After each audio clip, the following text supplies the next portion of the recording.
Hello viewers, कैसे हो आप सब लोग। उम्मीद करता हूँ बहुत अच्छे से होंगे। स्वागत है आपका मेरे YouTube channel study with doctor Pawan Oberoi पर। व्यूवर्स, आप सबको नववर्ष की बहुत बहुत शुभकामनाएं मेरी तरफ से, मेरे परिवार की तरफ से आपको और आपके परिवार को नववर्ष की बहुत बहुत शुभकामनाएं। और मेरी ये बेस्ट विशेस हैं आपके लिए कि आप लोग जिस भी किसी अच्छे कंपटीशन में अपीयर हो रहे हैं उसमें बिल्कुल अच्छे से सफल हों। व्यूअर्स, अभी मैंने इनकम टैक्स का पार्ट 3 अपलोड किया है, ठीक है। तो जिन्होंने ना देखा हो, मेरा channel study with doctor Pawan Oberoi subscribe करके प्लेलिस्ट में देख सकते हैं। सारे क्वेश्चन में एमसीक्यूज फॉर टीजीटी पीजीटी वाली प्लेलिस्ट में ही अपलोड कर रहा हूं, ठीक है। अब हम डिस्कस करेंगे पार्ट 4, उससे आगे एक क्वेश्चन नंबर 115 है आपका कि भारतवर्ष में नियोजित एक व्यक्ति के लिए आयकर विवरण प्रस्तुत करने हेतु निम्नलिखित में से कौन से दस्तावेज आवश्यक हैं, ठीक है। देखिए, बहुत इंपॉर्टेंट क्वेश्चन है, नेट में आया हुआ क्वेश्चन है। तो ऑप्शन नंबर डी आपका करेक्ट है, ठीक है। या तो सेकंड और थर्ड, ठीक है। पैन कार्ड आप सबको पता ही है आजकल। और फॉर्म नंबर जो 16 है, इशूड बाय द एम्प्लॉयर, ठीक है, ध्यान रखिएगा। तो जो फॉर्म संख्या जो 16 होता है ये बहुत ही जरूरी होता है, मैंडेटरी होता है, ठीक है। चलिए, क्वेश्चन 116 की निम्नलिखित में से किन मामलों में पूर्व वर्ष की आय पूर्व वर्ष में ही निर्धारण योग्य है। तो ऑप्शन नंबर डी करेक्ट है, ठीक है। कल की वीडियो में भी ये मैंने आपसे डिस्कस किया था कि स्थायी रूप से भारत छोड़कर जा रहा व्यक्ति, ठीक है। क्वेश्चन 117, यदि घरेलू कंपनी की कर योग्य आय कर निर्धारण वर्ष 2011-12 के लिए 9 लाख रुपए है तो उसकी कर देयता क्या होगी, मानी जो टैक्स लायबिलिटी है वो उसकी क्या होगी, ठीक है। तो ऑप्शन नंबर जो बी है वो आपका करेक्ट है, 2,78,100। देखिए कैसे आएगी, जो कर योग्य इनकम है, टैक्सेबल इनकम है, तो वो जो आपकी 9 लाख है तो सबसे पहले 9 लाख पर 30% जो टीडीएस है वो लग जाएगा, 2,70,000 आ गया, ठीक है। तो इनकम टैक्स का अमाउंट 2,70,000 है। अगर आप उस पर इनकम टैक्स के अमाउंट पर अगर 2% से आप इसमें एजुकेशन सेस ऐड कर देते हैं तो वो आपका आ गया 5,400, ठीक है। इसमें आप जो है 1% आप और ऐड कर देंगे इसमें, ठीक है, हायर एजुकेशन वाली 1% से आपका और इसमें ऐड हो जाएगा तो वो आपकी आ गई 2,700 रुपये। तो आप इसमें टोटल कर देंगे तो 2,78,100। देखिए व्यूवर्स, ये जो क्वेश्चन पुराना है, जैसे कि आप जानते हैं कि इनकम टैक्स में हर साल रिवाइज होता है। तो अभी जो है ये higher education and secondary cess है जो 1%, ठीक है, ये मैंने 2013 के हिसाब से आपको बताया है। अब जो लेटेस्ट है तो वहां पे आंसर आपका अलग होगा। इनकम टैक्स में आपको ध्यान रखना है, एक तो कंपनी एक्ट 2013 के हिसाब से कुछ आंसर अलग हैं और एक इनकम टैक्स के हिसाब से आंसर अलग हैं। केवल मेथड आपको बताया है। अब जो भी कोई लेटेस्ट डिडक्शन आगे या कमिंग ईयर्स में आप जब कभी भी देखें इस वीडियो को तो आप अपने हिसाब से बस इसमें आप ऐड कर सकते हैं।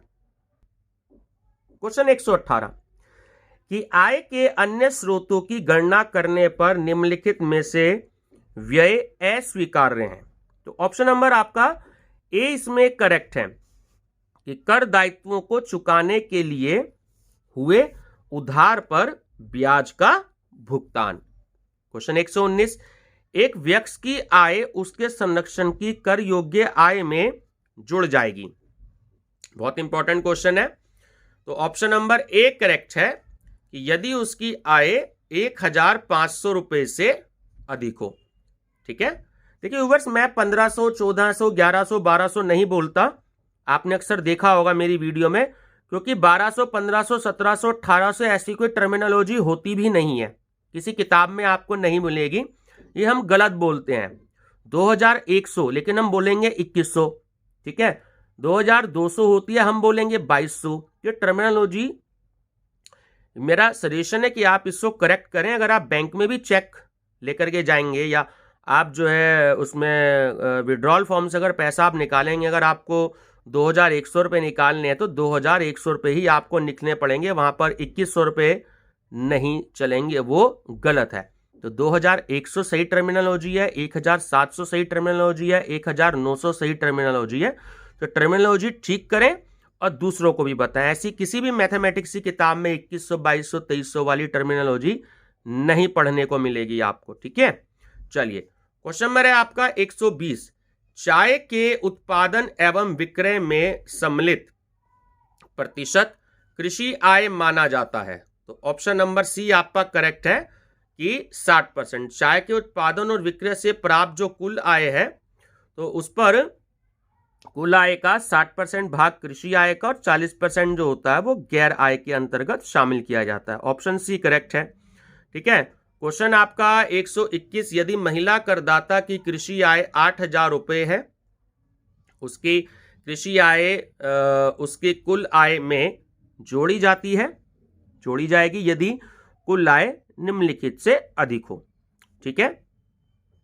तो देखिए यहां पर ऑप्शन तो फिलहाल 2 लाख है, क्योंकि पुराना क्वेश्चन है, 2013 का पीजीटी का आया हुआ है, जैसे आपको स्क्रीन पे सामने नजर आ रहा होगा, ठीक है। लेकिन अगर आप कर निर्धारण वर्ष 2020-21 की बात करते हैं तो यह राशि 2,50,000 रुपए से अधिक होनी चाहिए, ठीक है, ध्यान रखेंगे। चलिए, क्वेश्चन 122 के साझेदारी फर्म की आय में साझेदार का भाग होगा।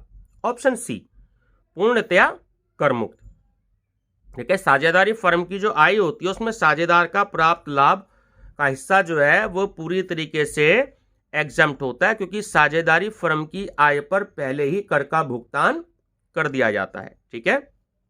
क्वेश्चन 123 की करदाता की सकल आय निकालने के लिए आय के कुल कितने शीर्षक होते हैं? तो हम सभी जानते हैं कि 5 शीर्षक होते हैं। क्वेश्चन 124, चाय के उत्पादन व विक्रय में सम्मिलित निम्नलिखित प्रतिशत कृषि आय माना जाता है। अभी रिपीट हुआ है, तो ऑप्शन बी 60%, ठीक है। क्वेश्चन 125 कि मुंबई निवासी मिस्टर ए को प्रति माह 10,000 रुपये वेतन और प्रति माह 3,000 रुपये हाउस रेंट अलाउंस मिलता है, तो उन्होंने 4,000 रुपये का किराया चुकाना है, ठीक है। तो कर योग्य मकान का किराया भत्ता होगा। तो देखिए ऑप्शन नंबर जो ए है वो करेक्ट होगा, 36,000, ठीक है। तो मुंबई निवासी मिस्टर ए 10,000 रुपये सैलरी लेते हैं और 3,000 रुपये हाउस रेंट अलाउंस लेते हैं, और उन्हें पर मंथ जो है किराया भी अपना रेंट भी चुकाया है। तो ऐसी स्थिति में मिस्टर ए को इनकम टैक्स नियम के अनुसार कर निर्धारण हेतु जो कर योग्य मकान किराया जो भत्ता अलाउंस है उसकी अमाउंट जो है वो 12 × 3,000 यानी कि 36,000 रुपये, ठीक है।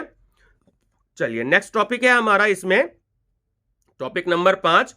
अब डिडक्शन 80C से 80U तक की जो भी हमारे टॉपिक्स हैं उससे रिलेटेड क्वेश्चंस, ठीक है। चलिए वो डिस्कस करते हैं। क्वेश्चन 126, गैर सरकारी कर्मचारियों का मनोरंजन भत्ता, ठीक है।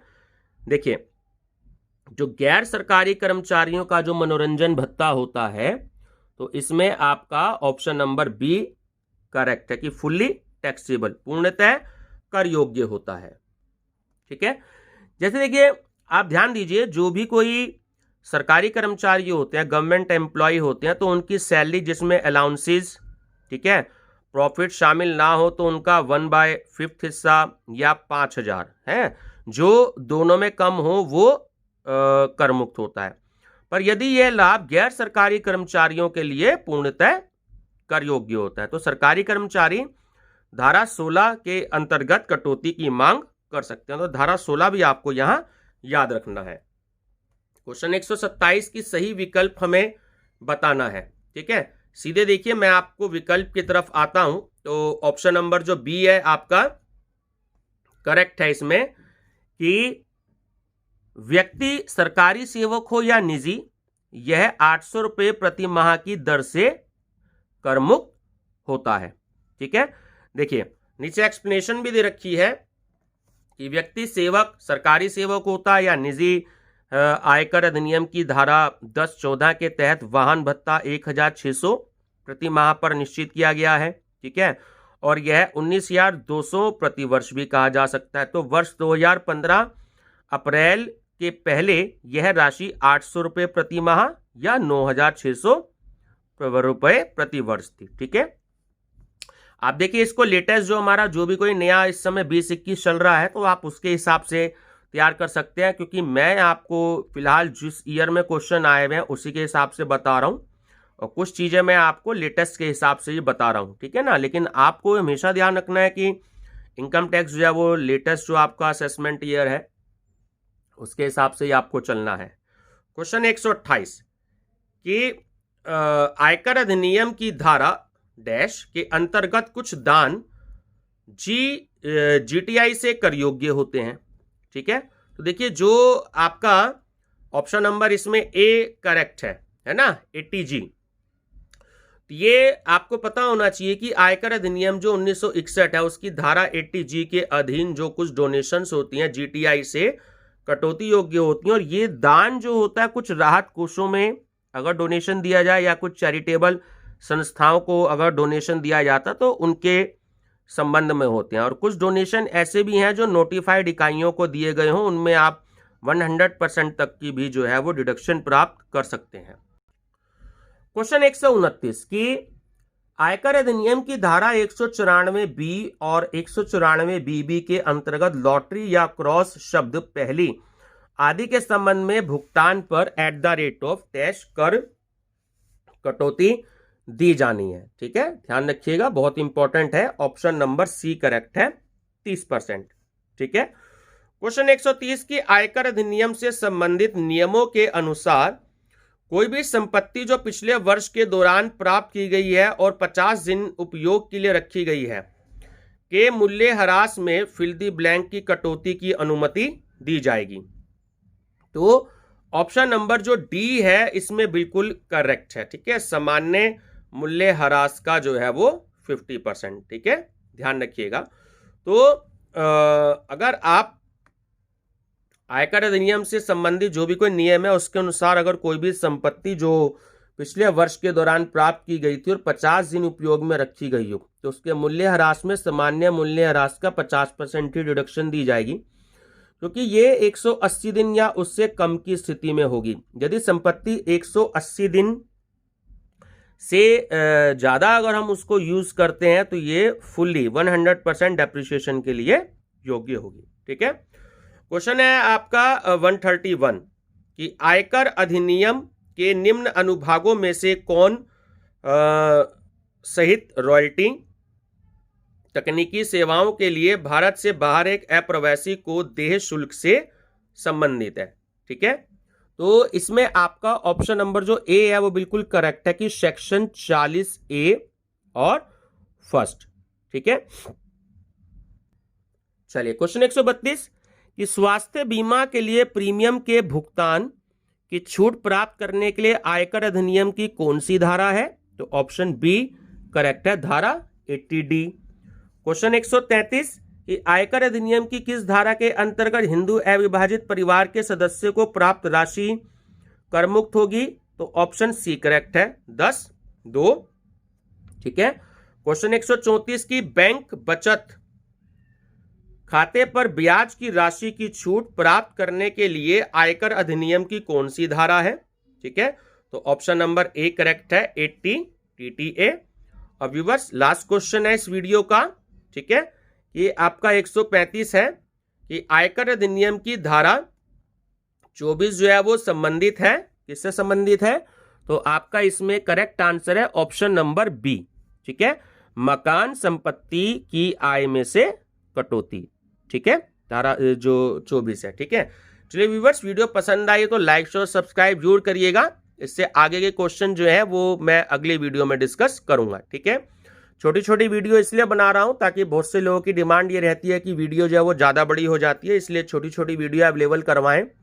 तो इसलिए मैं आपको 15 मिनट तक की वीडियो अवेलेबल करवा रहा हूं ताकि आप भी इसको देख सकें। ठीक है, चलिए व्यूअर्स कोई भी सजेशन हो तो आप मुझे कमेंट बॉक्स में दे सकते हैं। Thank you.